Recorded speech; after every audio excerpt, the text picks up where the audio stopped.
다 찾으셨으면 아멘. 오, 엄청 빨리 찾으셨어요. 그래서 성경을 많이 보셨나요? 1장 2절부터 9절부터 11절까지 합독하시겠습니다. 악을 행하는 각 사람의 영에게 환난과 공고가 있으리니 첫째는 유대인에게요 또한 헬라인에게며 선을 하는 각 사람에게는 영광과 존귀와 평강이 있으리니 첫째는 유대인에게요 또한 헬라인에게라. 이는 하나님께서 외모로 사람을 취하지 아니하심이니라. 아멘. 우리 오늘 말씀에 우리가 하나님께서 하나님의 심판의 대상이 있습니다.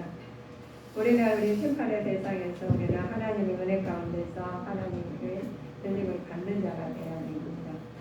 바울은 로마서에서 AD 58년 2월에 가이오라는 고린도 교회에 유수한 교인이 있었어요. 집에서 로마 교인들 대상을 기록한 그 부분인데 그 사람들은 모든 사람들이 다 하나님 앞에는 다 의로운 사람으로 우리 보잖아요. 그래서 사람들은 어찌하여 하나님 앞에 의롭게 될 수 있는가 보면 우리 하나님 앞에 사람들이 다 보면은 겉으로는 몰라요. 근데 표정 보면 대충 알지요.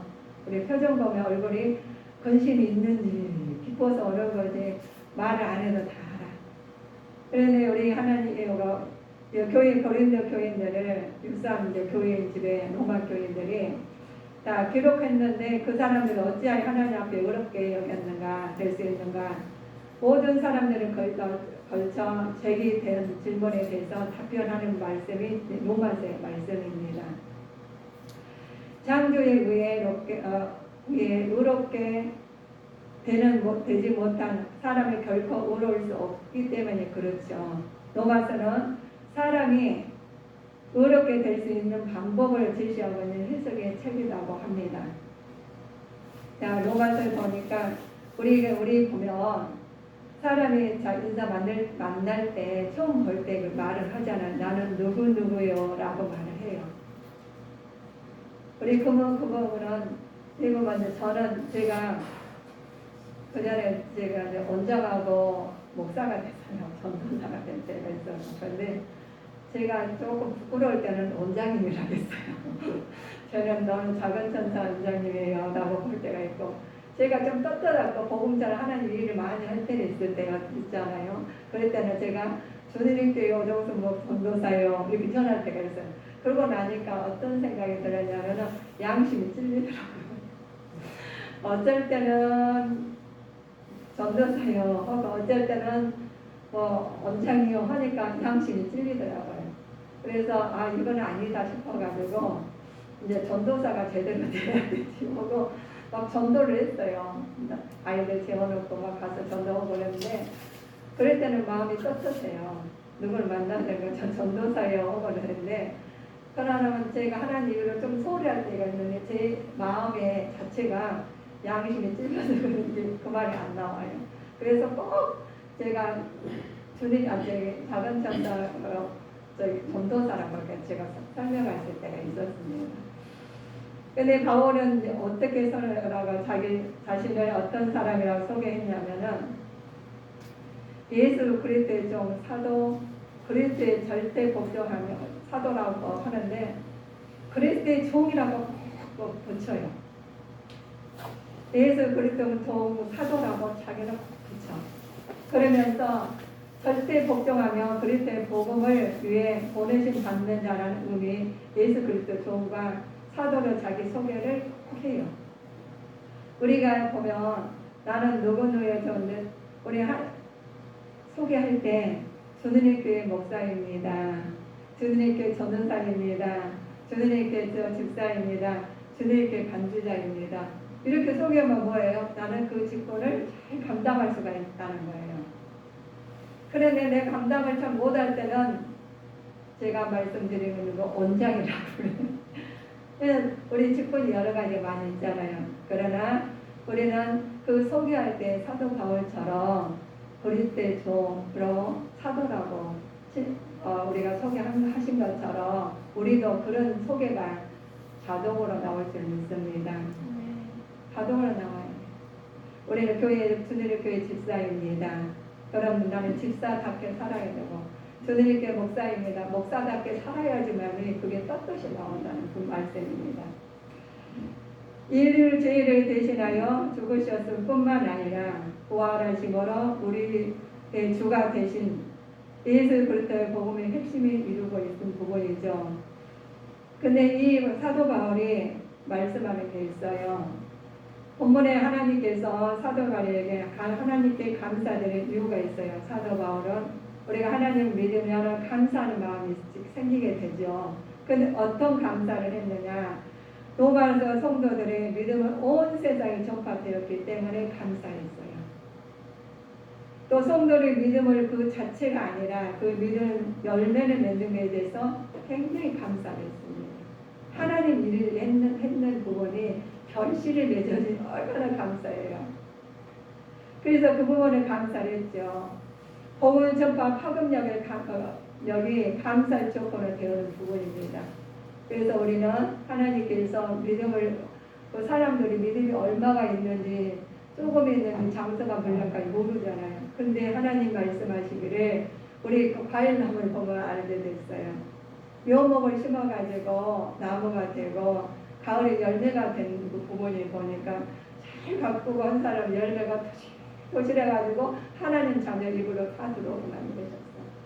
그런데 그렇지 않을 때는 뭔가 조금 허술하게 하면은 과일을 제대로 맺히지 못하더라고요. 그래서 우리는 믿음도 그렇습니다. 우리가 어떻게 하나님의 각자 심령의 성전을 세워놓으셨기 때문에 하나님께서 누가 잘 믿었는지 못 믿는지 몰라요. 제 눈에 다 환해가지고 성령 충만하게 보이거든요. 그래서 성령 충만하게 하셨다고 제가 말씀드린 부분이 그렇습니다. 사도 바울이 말씀을 볼 때 사도 바울이 어떤 사람인지는 대충 아시잖아요. 하나님 모르실 때는 하나님 밖에 사는 사람들은 하나님하고 거리가 멀게 행동하는 부분이죠. 그런데 사도 바울은 몰랐기 때문에 밖에 있는 악한 사람이었어요. 그런데 하나님 알고 보니까 하나님이 그거는 모든 것 세상 것을 대설물 여기고 하나님이 모든 것이 나가는 부분이 복음이었어요. 그 복음을 따라하니까 모든 것이 보니까 복음이 전파되니 그 사람들이 복음을 전파했는데 그 사람이 그냥 듣고만 끝났으면 또 기도하고 더 하나님한테 열심히 했고 회개했을 것 같아요. 그런데 그 열매가 맺어가지고 파급적으로 다 나가니까 얼마나 감사해요. 그래서 감사하는 건 부분입니다. 하나님께 그래서 감사를 드릴 이유죠. 성도가 영적으로 빚진 것이 있어요. 그들이 다 일을 했는데 마음에 빛이 됐어요. 다른 사람마다 먼저 복음을 받아들인 것이죠. 먼저 복음을 받아들인 우리예요. 그러니까 우리는 복음에 빚진 자입니다. 아무 공로 없이 하나님께 의롭다 여김을 받은 것이죠. 그래서 우리가 공로를 세워가지고 하나님 은혜를 받고 하나님께서 우리한테 주시는 것을 복음을 받아들였는데 내가 막 돈을 치는 것도 아니고 하는 것도 아닌데 우리는 하나님께서 예수님 이름으로 우리는 복음을 받아들였어요. 그런데 누군가가 증거했어. 누군가가 증거 안 했으면 받아들일 수 없는 부분이죠. 그런데 그 사도 바울에게 사도께서 다 전하는데 그 사람들이 복음을 받아들여가지고 그들이 또 가가지고 파급력까지 다 전하는 거예요. 그래 그 열매가 보니까 얼마나 감사드려요. 그런데 우리는 그 사람들 한 사람이에요. 복음이. 그 복음을 받아들였으니까 얼마나 감사해요. 그래서 우리는 빚진 자입니다. 그리스도로 말미암아 죄와 사망의 법에서 해방된 것이죠. 다른 성도는 사랑받는 것, 다른 성도는 도움받는 것. 이것이 우리는 하나님께서 도움받고 사랑받고 끝난 것이 아니라 우리의 빚진 자로서 하나님 영광 돌리는 사람이 되어야 되겠죠. 하나님께서 그런데 그 사람 중에서도 이런 사람이 있고 저런 사람이 있어요. 자, 이신칭이란 말이 있죠. 우리 보면 1장 17장 사도행전 로마서 1장 17절 한번 참고해 보실까요? 복음에는 하나님의 의가 나타나서 믿음으로 믿음에 이르게 하나니 기록된 바 오직 의인은 믿음으로 말미암아 살리라 함과 같으니라. 자, 일신칭이란 행위는 공유로서가 아니라 믿음으로 하시는 부분입니다. 믿음으로 의롭다 칭함 받는 것이죠. 믿음으로는 의롭게 된 사람은 죽지 않고 영생을 누리게 될 것임을 우리가 말씀을 하신 부분입니다. 그래서 우리는 행위로서가 아니라 믿음으로예요. 우리 타락한 인간 죄악삼이 있어요. 그 하나님을 믿었으면 다 하나님을 곧바로 하나님 뜻에 맞춰서 생활하고 예수님 발자취를 따라가면 좋겠죠. 그러나 타락한 사람이 있습니다. 그런 사람들은 하나님께 감사하지 않고 허망한 생각을 품고 있는 사람이에요. 우리가 생각을 어떻게 할 수가 없어. 근데 허망한 생각을 품고 있는 사람. 그래서 저희가 잘 쓰는 말이 있어요. 겉으로는 지어지어고 속으로는 나요나요 하신 분들 있죠. 미련한 마음으로 스스로 지혜롭다고 하고 하나님 영광을 썩어질 우상으로 바꾸고 피조물을 갖다가 저물주보다 더 경배하고 섬기는 사람들이 이 사람들이죠. 하나님께서 그들에게 주시는 은혜가 있어요. 그 타락했는데 우리는 타락한 줄 몰라요. 나는 잘 간다고 생각하죠. 그런데 어떻게 보면 우리가 언어가 나와요. 이 마음에서 이 생각이 이 마음을 바꾸지 않으면은 우리는 지나가다가 우리가 우리 자석 있잖아요. 자석이 지나가면 뭐가 붙어요? 쇠가 붙어요. 그런데 이 자석이 다 옷 같은 게 안 붙는다는 거예요. 성령 충만 아버지 중심으로 사는 사람은 아버지 뜻에 맞는 사람을 보게 되어 있습니다. 그런데 아버지 뜻에 안 맞는 사람을 우리가 대하게 되면 그 사람들은 우리를 보고 바뀌게 돼 있어요. 우리가 보면은 빛이 어둠은 너 나하고 상대가 안 돼. 떠나 하면은 떠난 게 아니라 빛이 지나가면은 빛이 우리가 이 지하이지만 빛이 들어오면 어둠은 싹 사라지게 돼 있어요. 그래서 우리 예수님은 빛입니다. 예수님은 내 안에 계시기 때문에 우리가 하나님 뜻에 맞춰 생활하고 행동이 나타난다면 어둠은 어떻게 됐어요? 상대와 마음에서 떠나게 될 줄 믿습니다. 그 사람 마음 바꿀 필요가 없어요. 나도 어두운데 누구를 바꿔? 내가 밝으면은 상대방도 밝게 따라가게 돼 있습니다. 그래서 우리 세상 말로 그러죠. 네 마음부터 바꾸라고. 그리고 저희 엄마가 제가 참 짜증이 많았거든요. 항상 인상이 편할 날이 없어요. 네, 나빠가지고 약을 너무 많이 먹으니까. 그랬는데 저희 엄마가 그러시더라고요. 이 성질 먼저 바꾸래요. 그래서 저는 항상 내 성질을 바꿔야 된다. 그게 누가 뭐라고 내가 잘했어도 저 성질을 바꿔야 된다는 생각을 항상 하고 살아요. 지금도 그래요. 엄마가 옆에 계신 것 같아요. 그래가지고 성질물을 바꿔야 되니까 정말 저는 하나님 말씀을 또 보게 돼요. 진짜 그게 그냥 우리 말을 참 잘해야 되겠어요. 자녀들한테. 그냥 축복의 말만 했으면 얼마나 좋겠어요. 근데 저희 엄마는 저한테 그래서 제가 병이 많대요. 제가 많이 아팠거든요. 그러니까 그래서 병을 못 났었대요. 그러니 제 성질을 고치면 지금까지 못 고쳤어요. 그때 고쳤으면 얼마나 좋았겠는데 지금까지 못 고쳤어요. 그래서 저는 하나님 앞에 할 수밖에 없은 우리 몸입니다. 우리는 그렇죠. 우리 하나님께서는 그런데 우리는 바꿀 수가 없어요. 스스로 지혜롭다고 하지만 지혜롭지 못합니다. 하나님의 영광을 썩어질 우상으로 바꾸고 피조물보다 저물지보다 더 경배하고 섬기는 것이 우리 눈이에요. 마음이에요. 세상 것은 보이지 않아요. 보이지 않는 것을 섬겨나가려니까 얼마나 우리 몸이 힘들어요. 그러나 우리 몸은 속의 것이 중요해요. 겉의 것이 중요해요. 속의 것이 중요하잖아요. 우리가 숨이 고르는데 제가 숨 고르잖아요. 우리 공기가 보이지 않지만 이 공기가 있는데 이 산소가 있으니까 지금 다 숨을 쉬고 사는 거예요. 부분입니다. 근데 우리는 보이는 거에 다 치료하고 사는 건 부분이 피조물보다 정물체보다 피조물을 더 사랑하는 사는 사람은 어리석은 사람이 되지 않았으면 합니다. 하나님 진노가 의미하는 것이 있죠.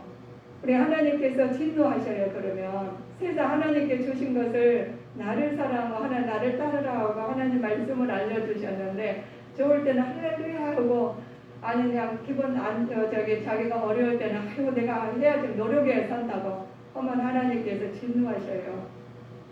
우리가 노력을 했는데 하나님 먼저 하나님 앞에 애쓰고 힘쓰는 사람이 먼저 될 것이 돼야 되고 두 번째는 세상 것에도 노력을 해야 돼요.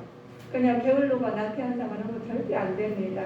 예수님의 말씀을 위해서 우리는 최선을 다하고 말씀 위에 살아야 됩니다. 그러시면 하나님의 진노가 의미하는 것을 아시겠죠. 죄와 죄악에 대한 하나님의 의로운 반응이 심판입니다.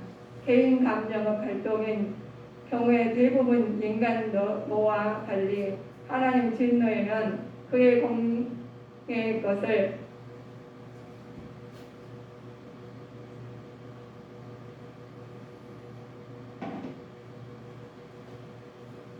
하나님 공의 것은 모든 인간이 의롭게 바라는 사랑의 표현이시거든요.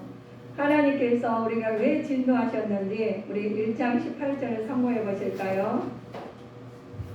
하나님의 진노가 불의로 진리를 막는 사람들의 모든 경건치 않음과 불의에 대하여 하늘로조차 나타나나니. 그렇죠. 죄악에 대한 하나님의 의로운 반응이에요. 심판이죠. 우리가 죄가 없다고 우리는 하지만 많은 사람들이 보이지 않는 죄를 지을 수가 있습니다. 하나님 그 감정이 발동하는 경우에 대부분은 인간의 노와 달리 하나님의 진노는 그의 공의성과 모든 인간이 의롭기를 바라는 사랑의 표현이십니다. 그래서 우리가 아이들을 우리가 다룰 때도 그냥 미워서 다루는 것보다 하나님의 사랑의 매가 더 있을 수가 있어요. 그래서 우리가 하나님께서 나를 벌하셨나봐 하는 소리가 많이 들려요.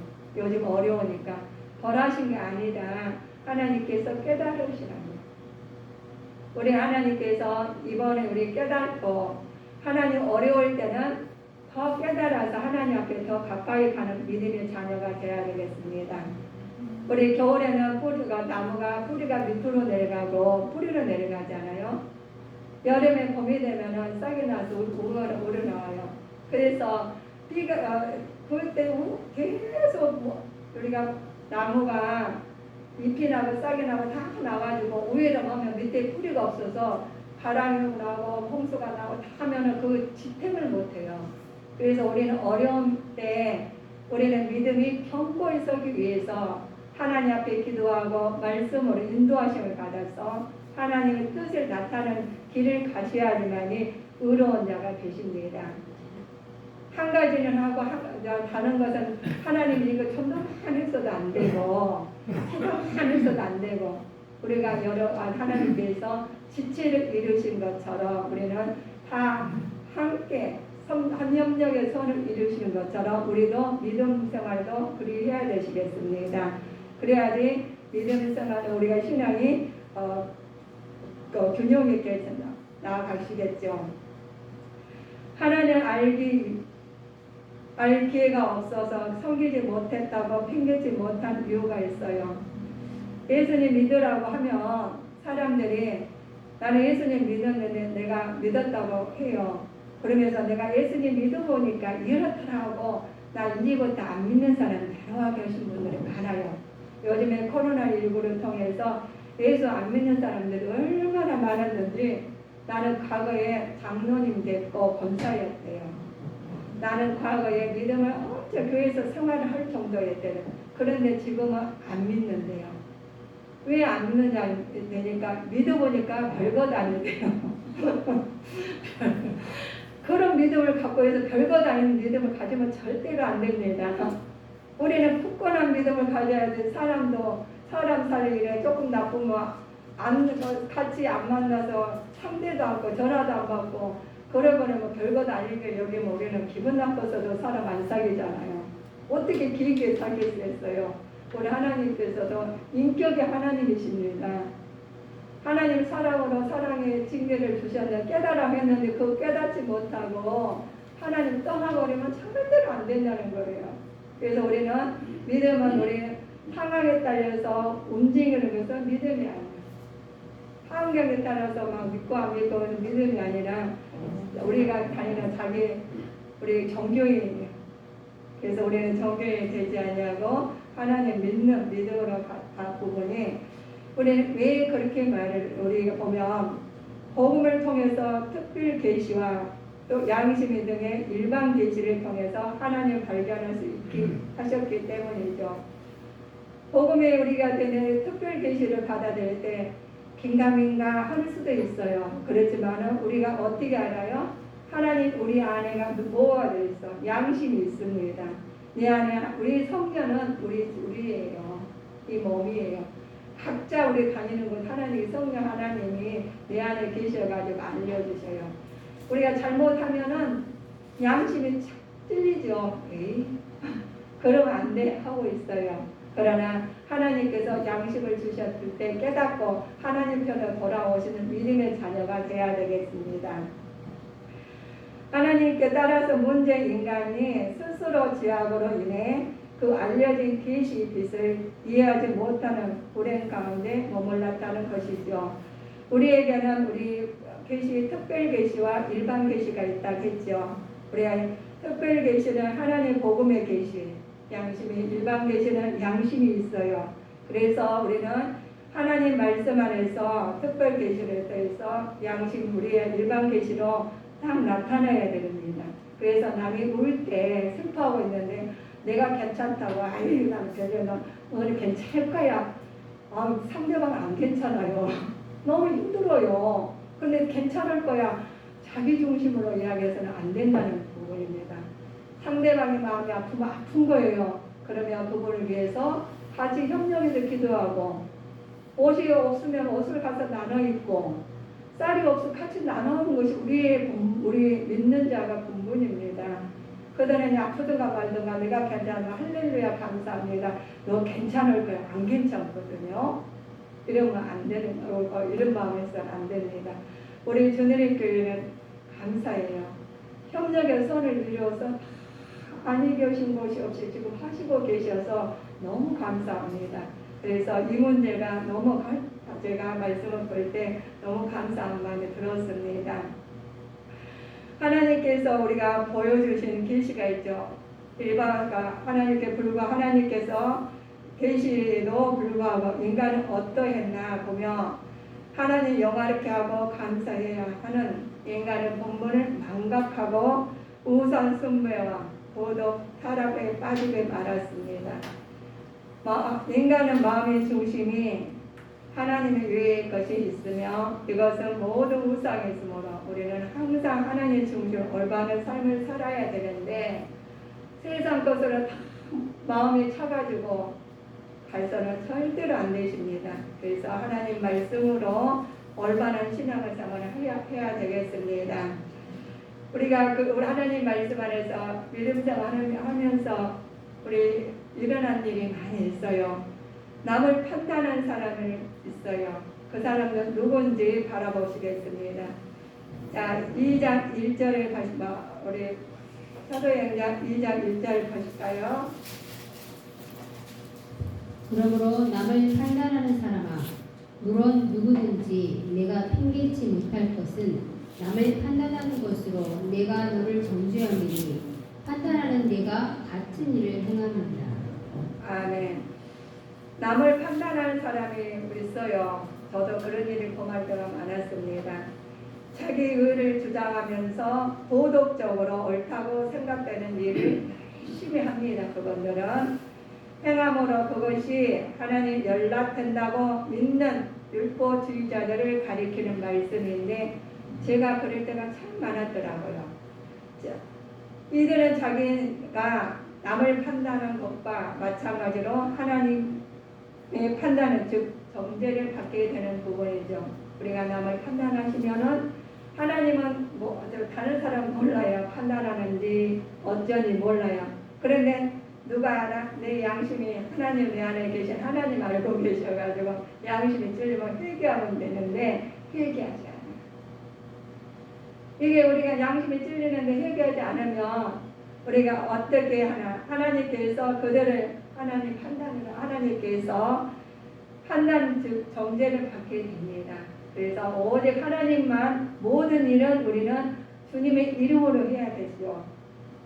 그래서 우리는 가서 저 사람 나를 죽인다고 따귀를 탁 때려서 아이고 할렐루야 감사합니다 해야 되는데 속으로 해서 화가 나가지고 머리 탁 뜯어버리고 싶잖아요.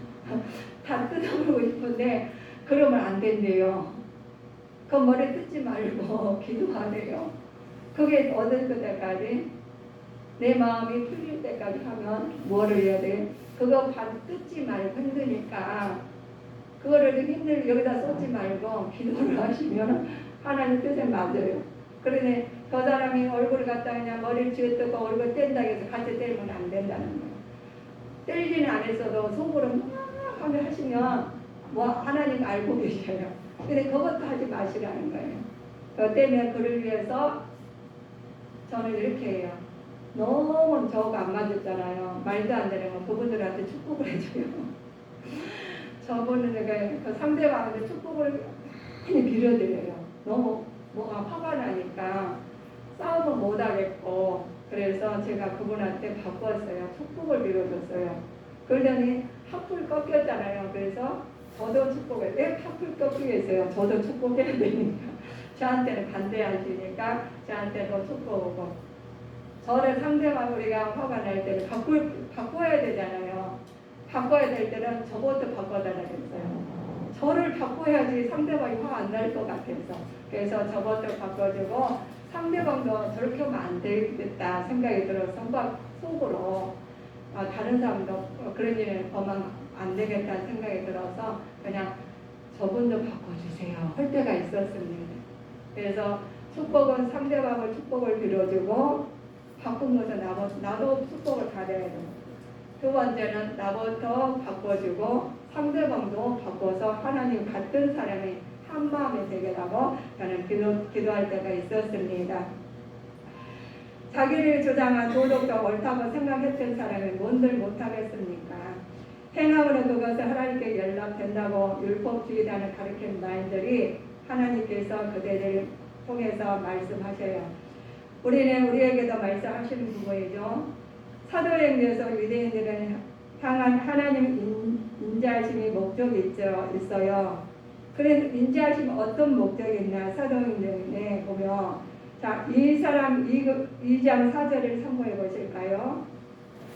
로마서 2장 4절이요? 네, 로마서. 꼭 내가 하나님의 인자하심이 너를 인도하여 회개케 하심을 알지 못하여 그의 인자하심과 용납하심과 길이 참으심의 평강함을 멸시하나니. 자, 유대인으로 하여금 자기 만족에 빠지게 하려는 것이 아니라 다만 그들을 회개케 하려는 데 목적이 있어요. 하나님께서 우리를 벌 주시는 거 혼낸다고 생각하지 않냐고 우리는 하나님께서 우리를 사랑하셔서 회개하고 돌아오신 게 목적이십니다. 하나님께서는 자복한 뒤에 하나님께 자복한 뒤에 그 죄의 길에서 돌이키는 의지적 결단을 포함하는 전인격 작업의 변화를 뜻하시는 말씀이기도 하지요. 우리는 회개하고 돌아와야 되는데 겉으로는 회개했어요. 그런데 겉으로는 말하는데 속이 변하지 않은 사람은 속까지 변하라는 부분입니다. 그래서 우리는 남을 판단하는 사람과 마찬가지로 하나님 판단하는 사람들이 바꾸기는 힘들어요. 그러나 하나님께서 합당한 사람은 정의적인 변화를 우리가 해야지 속으로나 겉으로나 우리는 하나님의 사람으로 바뀌어야 되겠습니다. 우리에게 주신 은혜가 있어요. 모든 것을 세계는 언제를 보면 인간의 도리가 하나님 우리를 드러나게 함으로 죄의 비난의 대상이 될 수 있다고 주장하는 사람들이 많이 있습니다. 그러나 하나님께서는 참으로 의로우신 분이시기 때문에 목적인 수단을 정화시킬 수 없는 이 때문에 이들은 주장은 옳지 않는 일입니다. 그래서 우리는 옳은 것이 하나님 말씀 안에서 하나님 말씀으로 실행하는 자가 저와 실행하지 않는 자는 별 차이 없겠지만 우리는 하나님 나라에 갈 수 있느냐 없느냐가 여기서 격차가 날 수가 있습니다. 오늘의 말씀이죠. 하나님 심판의 대상이 어떤 사람인가 2장 9절부터 11절까지 아까 선고했던 말씀입니다. 벽을 향하는 각 사람의 영에게 환난과 공고가 있으리니 첫째는 유대인에게며 또한 헬라인에게며 선을 행하는 각 사람에게는 영광과 존귀와 평강이 있으리니 첫째는 유대인에게요 또한 헬라인에게라. 이는 하나님께서 외모로 사람을 취하지 아니하시느니라. 아멘. 하나님의 심판의 대상은 하나님 심판은 율법을 소유한 유대인이나 또 그렇지 못한 이방이나 할 것 없이 죄를 범한 모든 사람들이 하나님께 심판의 대상자입니다. 하나님 외적인 특권을 보시는 분이 아니라 마음 중심을 감찰하신 분이시기 때문에 그렇습니다. 겉으로는 나요 나요 하고 주여 주여 하고 속으로는 나요 나요 하면 안 된다는 부분이죠. 우리에게는 하나님께서 외모로 보시는 않고 하나님 말씀 안에서 중심을 보신 하나님의 뜻에 맞는 삶을 살아야 되겠습니다. 유대인을 율법에 대하여 어떤 태도를 보였는가 보면 율법을 소유하겠다는 지나친 우월의식이죠. 그 다음에 사로잡혀 그 책임을 부모에 무관했기 때문입니다. 그들은 형식적인 율법 준수하지만 구원을 받을 수 있다고 잘못된 생각을 가지고 있어요. 그래서 우리는 하나님께서 말씀을 율법을 소유하겠다는 지나친 우월의식에 우리는 사로잡혀 있다가 많아요. 그러나 하나님께서는 그 의무에 무관하신 것을 알려주시고 그 율법의 근본 정신에 대해 준행한 망각한 채 할례 같은 형식적인 율법 준수만으로 구원받을 수 있다고 잘못된 생각에서는 절대로 안 됩니다. 그래서 우리에게는 하나님께서 우리 베드로와 가룟 유다 차이가 있어요. 가룟 유다는 하나님을 제대로 몰랐죠. 그러니까 자기가 해결하려고요. 베드로는 하나님을 제대로 알았기 때문에 하나님 앞에 회개하고 돌이키는 부분입니다. 우리는 하나님을 제대로 아느냐 잘못 아느냐가 차이가 엄청난 일입니다. 우리들은 범죄가 하나님 이름에 어떤 영향을 미쳤는가 보면 하나님 거룩하신 이름이 이방인 중에서 모독을 받았습니다. 이는 성도들의 수치와 비판의 대상이 아니라 세상의 빛으로 하나님의 영광을 드러내는 역할을 감당해야 함을 보여주는 부분이죠. 그러나 하나님 논리적으로 하면 하나님 말씀 믿는데 굉장히 어려움을 당해요. 그러나 하나님께서 무엇이든 하나님 말씀으로 우리가 준수하고 그러면 하나님 뜻에 맞는 삶이 나도 모르게 따라가게 돼 있습니다. 그러나 우리는 하나님 말씀 안에서 어긋나게 살지 않냐고 아버지 온전히 살 때 하나님 뜻에 맞는 행동이 나올 줄 믿습니다. 유대인은 이들의 자신이 죄를 깨닫지 못하고 다른 사람들만 정죄하기 급급했으며 회개의 기회를 주시기 위해서 인내하시기는 하나님을 멸시하는 죄를 더했죠. 우리는 하나님 기회를 주시면 우리는 하나님 말씀으로 깨달았고 회개하고 돌이켜서 하나님 뜻에 맞는 삶을 살아야 되겠죠. 하나님 심판은